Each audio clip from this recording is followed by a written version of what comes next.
మురళి గారికి, బాబర్ గారికి, అదేవిధంగా రమేష్ నాయుడు గారికి, భాస్కర్ గారికి, గౌరవ పెద్దలు చాలా సుభాన్ గారికి, అందరూ కూడా పేరు పేరున మాజీ కౌన్సిలర్లు, ఇక్కడ విచ్చేసిన మా అక్కలకు, చెన్నైలకు అందరూ కూడా పేరు పేరున నన్ను రెండోసారి గెలిపించి నన్ను ఆశీర్వదించి ఈ స్థాయికి ఎదగడానికి కారణమైన మీ అందరూ కూడా పేరు పేరున శిరస్సు నమస్కరిస్తున్నాను.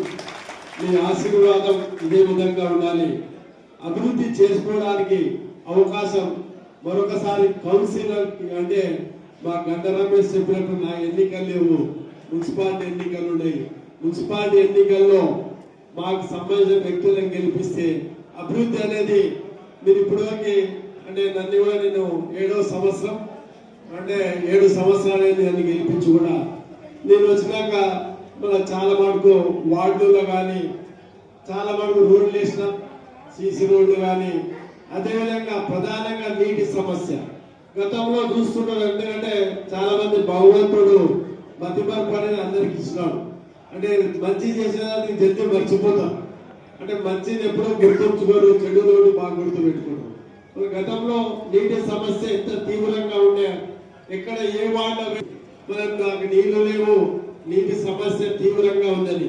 ఈరోజు నీటి సమస్య మాక్సిమం ప్రతి వార్డులో నీటి సమస్య లేకుండా మాక్సిమం 2 పూటల్లో 1 పూటలన్నా ఖచ్చితంగా నీళ్లు వచ్చే విధంగా మీకు నీటి సమస్య ఒక 90% నీటి సమస్య లేకుండా తాగునీటి స్వచ్ఛమైన మిషన్ భగీరథ ద్వారా స్వచ్ఛమైన మంచినీటి ఇచ్చిన ఘనత నాకే దక్కుతుంది. ఎందుకంటే ఎవరో గతంలో చాలా మంది అంటే స్వతంత్రం వచ్చి మన 78 సంవత్సరాలైన చాలా మంది నాకన్నా పెద్ద పెద్ద పదవులు చేసినారు.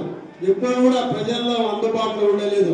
ఎప్పుడో వచ్చినారో ఎప్పుడో ఏదో పని చేసినారు, షో చేసిపోయినారు తప్ప మన వార్డుల్లో మన గతంలో చేసిన వాళ్ళ కన్నా రోడ్లు ఎన్ని రోడ్లు నేను ఎక్కువ ఇస్తున్నా ఒక్కసారి ఆలోచన చేయాలి. అదేవిధంగా బస్ స్టాండ్ ఏ విధంగా ఉండే, బస్ స్టాండ్ ని కొంచెం కొత్తగా నూతనంగా బస్ స్టాండ్ నిర్మించుకున్నాం. ఇక్కడనే మన ఈరోజు కూరగాయల మార్కెట్ కూడా స్థాపించడం. కూరగాయల మార్కెట్, నాన్ వెజ్, వెజిటేరియన్ అన్ని కూడా ఒకే దగ్గర ఉండాలి. ఫిష్ మార్కెట్ కానీ అది కూడా లాస్ట్ ఫైనల్ స్టేజ్ లో ఉంది. అది కూడా ఇనాగ్రేషన్ కి రెడీగా ఉంది. దానివల్ల రేపు చేపల మార్కెట్ కానీ మీరు కూరగాయల మార్కెట్ ఒకటే దగ్గర దొరకాలని సమీకృత మార్కెట్ కూడా నిర్మించడం జరిగింది. అదేవిధంగా మన అన్ని రకాలుగా ఈరోజు మన స్కూల్లో మన పిల్లలకి అన్ని రకాలుగా విద్యా వ్యవస్థలు అందుబాటులో ఉండాలని మన గర్ల్స్ ఇంటర్మీడియట్ కాలేజీ కొత్త భవనం కట్టిస్తున్నాం. ఇంటర్మీడియట్ కాలేజీలో కూడా మన ఆడపిల్లల కొరికి నూతన భవనం నిర్మాణం చేసినాం. అదేవిధంగా డిగ్రీ కాలేజ్ అయితే అదేవిధంగా నర్సింగ్ కాలేజ్ చాలా మంది చూస్తారు. మీరు ఔటర్ రింగ్ రోడ్ వెంబడ పోతుంటే మీకు కనిపిస్తాయి. మన ఔటర్ రింగ్ రోడ్ లో కూడా నర్సింగ్ కాలేజ్ కట్టిస్తున్నాం. మెడికల్ కాలేజ్ ని కూడా ఒక 10 సంవత్సరాల తర్వాత ఎవరు కూడా ఇక్కడికి వెళ్ళి హైదరాబాద్ కానీ కర్నూలు పోకునే విధంగా రేపే జరుగుతుందని చెప్పను. ఒక 7-8 సంవత్సరాల్లో మన పిల్లలే డాక్టర్లు అవుతారు. ఇక్కడనే మన పిల్లలే డాక్టర్లుగా ఉండరు. ఇప్పటి వరకు డాక్టర్లు ఎక్కడికి వెళ్ళి హైదరాబాద్కి వెళ్ళి అక్కడిక్కడికి వెళ్ళి వస్తుంది. లోకల్ పిల్లలు డాక్టర్స్ లేనందువల్ల మనకి స్థానికంగా లేకపోవడం డాక్టర్లు ఎక్కడికి వెళ్ళో కర్నూలు పోయే పరిస్థితి ఉండే. అటువంటి పరిస్థితి భవిష్యత్తులో ఒక 4-5 సంవత్సరాల్లో ఇక్కడనే మనకి డాక్టర్స్ అనేది వస్తుంది. ఇప్పుడు హాస్పిటల్ చూసుకోండి, గతంలో హాస్పిటల్ ఎట్లా ఉండే, ఈ రోజు 70 మంది డాక్టర్లు ఉన్నారు. గతంలో 17-8 మంది డాక్టర్లు ఉంటుంది. ఈ రోజు డాక్టర్లు కూడా పెంచడం సంఖ్యని రోజు కూడా గతంలో 15 ఒక 300 మంది 400 మంది ఓట్లు ఉండే. ఈ రోజు 1200-1300 మంది రోజు హాస్పిటల్కి వచ్చి వాళ్ళ సర్వీసులు అంటే హాస్పిటల్కి రావడం జరుగుతుంది.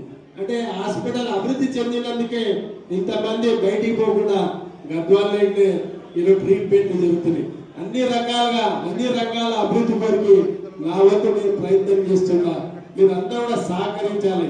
ఎందుకంటే ఏదైనా అభివృద్ధి అనేది మన అందరం కలిసి ఉంటేనే అవుతుంది. పైన ఒకరు ఉంటే దానివల్ల ఎందుకంటే మోటు సామెత ఉంది, ఆవుకి అంటే ఎద్దుకు గడ్డేసి మళ్ళీ దున్నపోతు గడ్డేసి మన పాలు పిండితే రావు, ఆవు గడ్డేస్తేనే పాలు వస్తాయి. దున్నపోతు గడ్డేస్తే ఏమొస్తుంది, ఏం రాదు, ఒక పిండి వస్తుంది తప్ప. అందువరకే మాకి పని చేసే వాళ్ళకి ఓటు వేయండి. ఖచ్చితంగా మిమ్మల్ని కాపాడుకునే బాధ్యత మాది. వార్డులో కానీ ఏం కానీ ఏ సర్వీసెస్ కూడా సర్వీసెస్ కూడా అందరికి ఇస్తాం. ఇప్పటి వరకు కూడా ఎటువంటి సమస్య లేకుండా గతంలో గద్వాలో ఒక 10-15 సంవత్సరాల క్రితం ఏడ చూసినా గొడవలు, ఏడ చూసినా ఒక భయంకరమైన పరిస్థితి ఉండే. ఈ రోజు ఎక్కడ కూడా గొడవలు లేవు, ప్రశాంతంగా అందరూ జీవిస్తున్నారు. ఈరోజు డబల్ బెడ్రూమ్లు అయితేమి, అంటే ఇందిరమ్మ ఇండ్లు అయితేమి, నా వంతు గతంలో ఎవరు చేయలేని విధంగా మొన్న 600 అంటే 1400-1320 ఇండ్లు కన్స్ట్రక్షన్ చేపడం జరిగింది. దాంట్లో మొన్న 600 ఇచ్చినాం. ఎందుకంటే మిగిలేది కొంతమంది పోటీ అంటే బాధపడలేక కోర్టుకు పోయి దాన్ని ఆపించినాం. దాన్ని కూడా ఒక నెలలో కంప్లీట్ చేసి మరొకసారి అందరూ కూడా అప్లికేషన్ ఇచ్చి అప్లికేషన్ ద్వారా మళ్ళా డిపో ద్వారా ఇంకొక 600 ఇండ్లు మళ్ళీ ఆక్యుపేషన్ కి సిద్ధంగా ఉన్నాయి. 600 ఇండ్లు కూడా మీకు అందరూ కూడా అందుబాటులోకి వస్తాయి. ఇప్పటికీ డబల్ ఇంద్రమ్మ పథకం ద్వారా 500 ఇండ్లు ఇచ్చినాం. మరొక వచ్చే సంవత్సరం అంటే మార్చి తర్వాత మరొక 500 ఇండ్లు మీకు అందరికి వస్తాయి. ఆల్మోస్ట్ 2-3 ఏళ్లలో ప్రతి ఒక్కరు కూడా ఇల్లు వచ్చే విధంగా అందరూ కూడా నా వంతు నేను ప్రయత్నం చేస్తా. దయచేసి ఎందుకంటే ఇన్ని కార్యక్రమాలు ముందుకు పోవాలంటే నేను ఎమ్మెల్యేగా గెలిపించినాను. మన స్థానికంగా ఉండే నాయకత్వం చైర్మన్ అందరూ కూడా మనకు కావాల్సిన వాళ్ళు ఉంటే అభివృద్ధి చెందుతుంది. మనం ఎవరినో చేసి ఎవరినో ఓట్లు వేస్తే దానివల్ల అభివృద్ధి అనేది ఆటంకం అవుతుంది. ఒకసారి దయచేసి ఆలోచన చేయాలా.